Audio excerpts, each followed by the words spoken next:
Hello children! Ang asignaturang pag-aaralan natin ngayon ay Math at tayo ay nasa ika-4 na linggo na. Solves routine and non-routine problems involving division. Sa araling ito ay matututuhan mo ang paglutas ng mga suliranin o word problems gamit ang paghahati-hati o division ng mga numero sa 2, 3, 4, 5 at 10 at iba't ibang pamamaraan kasama ang iba pang operasyon sa whole number at pera. Sa katapusan ng araling ito, ikaw ay inaasahang natututuhan ang pag-analyze ng one-step word problem sa division, na isusulat ang tamang proseso ng pagsagot ng routine at non-routine problem sa division, at nasasagot ang mga tanong tungkol sa routine at non-routine problems na kinapalooban ng division. Ating balikan ang nakaraang aralin. Unawain ang sumusunod na bilang. Subuking sagutin ang mga tanong na mababasa sa ibaba. Isulat ang iyong sagot sa sagutang papel. Unang bilang, may 4 na mag-aaral. Bawat isa ay mayroong 10 pisong baon. Magkano ang pera nila lahat? Sagot, 4 times 10 equals 40 o 40 piso. Pangalawang bilang, may 5 barangay ang nasalanta ng bagyo sa bayan ng Baliwag, Bulacan.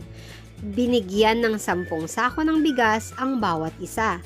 Ilang sako ng bigas lahat ang naipamahagi? Sagot, 5 times 10 equals 50 o 50 sako ng bigas. Pangatlong bilang, may 8 bata na nabigyan ng tig-3 lapis. Ilan lahat ang naipamigay na lapis? Sagot, 8 times 3. Ang sagot ay 24 o 24 na lapis. Pang-4, may 6 na mag-aaral ang nabigyan ng tig-2 damit. Ilan lahat ang naipamigay na damit? Sagot, 6 times 2 equals 12 o 12 damit. Panlima, nakapagbenta ng 9 na kilo ng mangga sa isang araw ang mag-anak na Santos. Kung gagawin ito sa loob ng 3 araw, ilang kilo ng mangga ang kanilang maibibenta? Sagot, 9 times 3 equals 27 o 27 kilo ng mangga.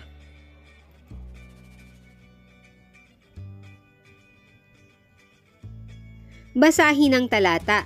Makatutulong ito para sa iyong kaalaman sa pag-analyze ng tamang proseso sa pagsagot ng routine at non-routine problems sa division. Naghanda ng 80 food packs ang pamilyang Corpuz upang tulungan ang mga pamilyang labis na naapektuhan ng pandemyang dulot ng COVID-19. Kung 10 lahat ang pamilyang nakandugan ng tulong, ilang food packs ang natanggap ng bawat isa?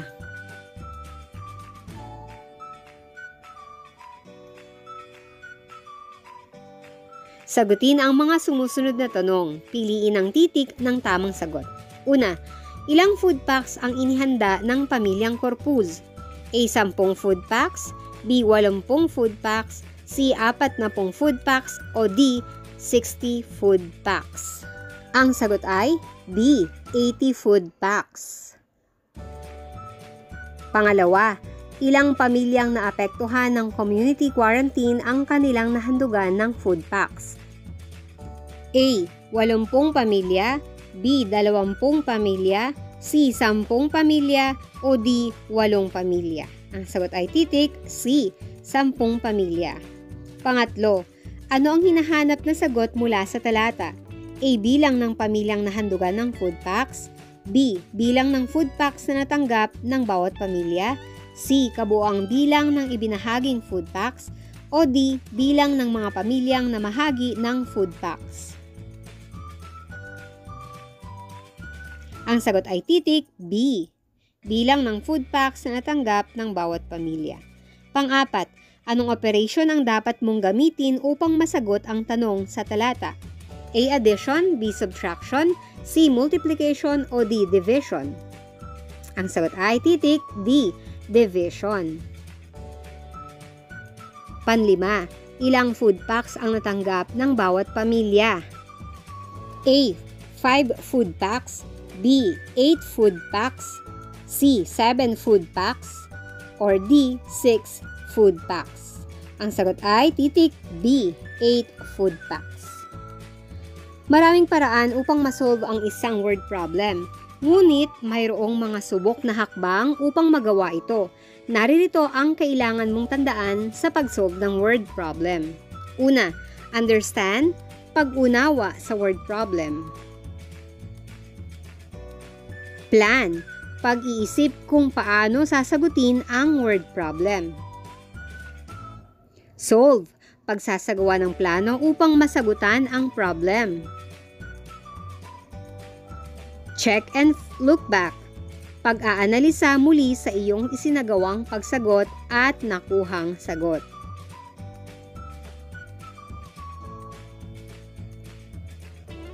May dalawang uri ng word problem sa mathematics. Ito ang routine at non-routine problem. Routine problem. Ito ang word problem na may agarang paraan ng pagsagot. Non-routine problem. Ito ay word problem na nangangailangan ng masusing pag-aanalisa. Maaari ding kailangan ng higit sa isang paraan upang masagot ito.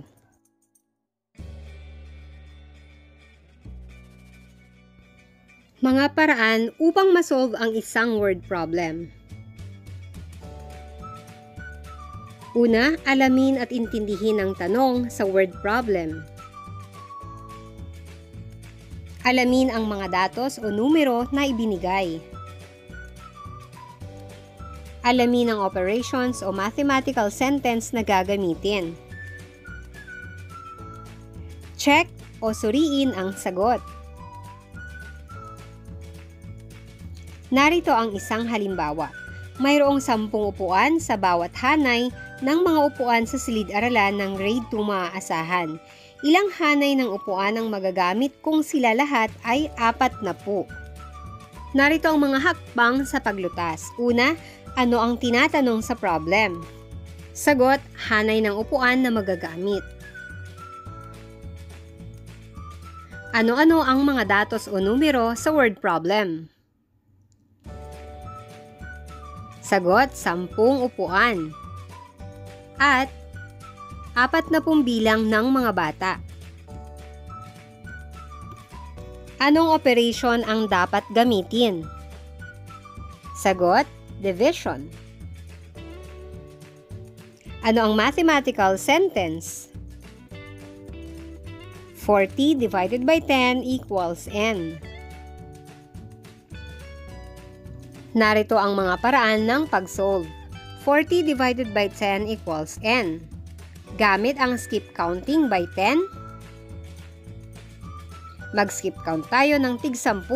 10, 20, 30, at 40. Ilang beses tayo nag-skip count? 1, 2, 3, 4.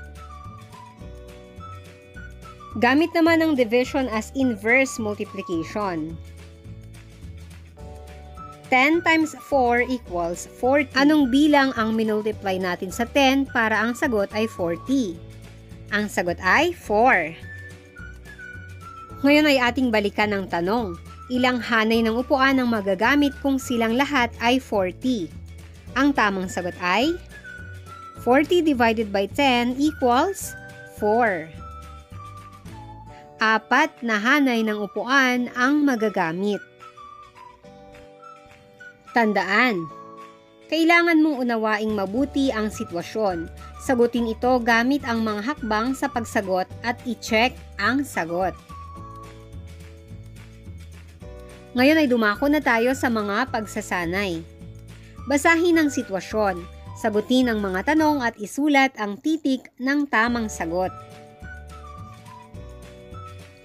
Maaaring magtanim ng 10 kamatis sa bawat kamang taniman sa bukid nila Jose. Ilang kamang taniman ang matatamnan nila kung mayroong silang 60 punla ng kamatis?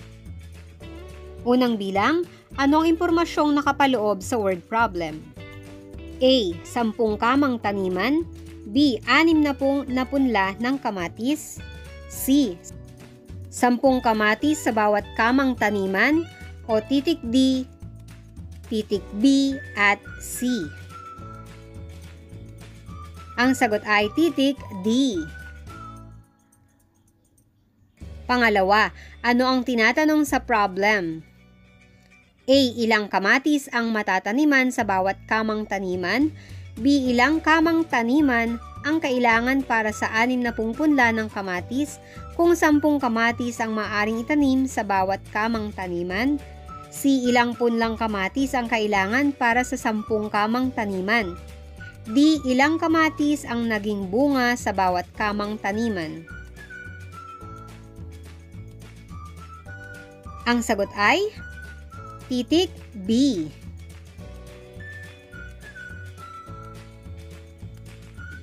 Pangatlo, anong operation ang dapat gamitin upang masagot ang word problem? A. Addition, B. Subtraction, C. Multiplication, o D. Division?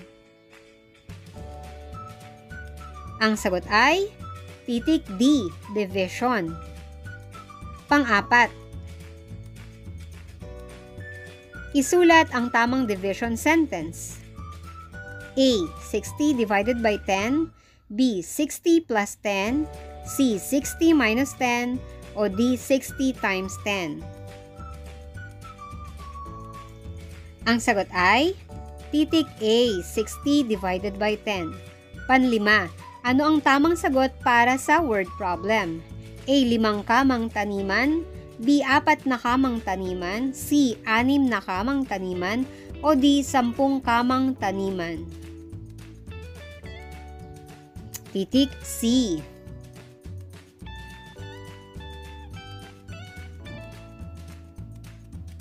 Isa-isip, basahin ang sitwasyon, sagutin ang mga tanong gamit ang mga paraan ng pagsagot sa word problem.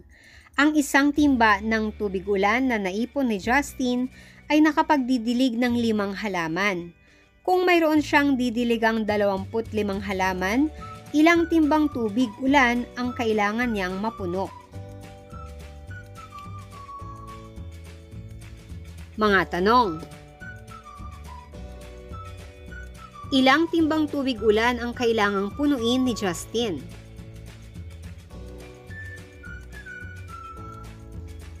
Datos.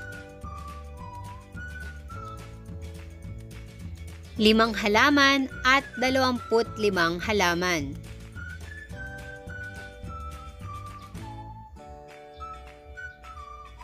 Ano ang operation na gagamitin? Division. Ano naman ang mathematical sentence o number sentence? 25 divided by 5 equals blank.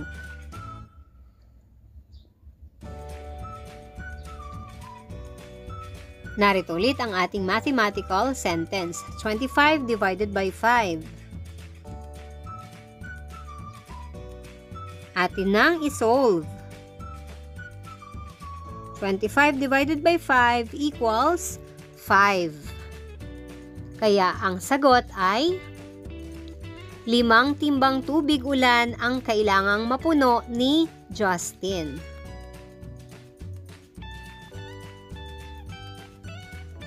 At dito na nagtatapos ang ating talakayan para sa aralin. Maraming salamat sa pakikinig. Hanggang sa muli. Paalam!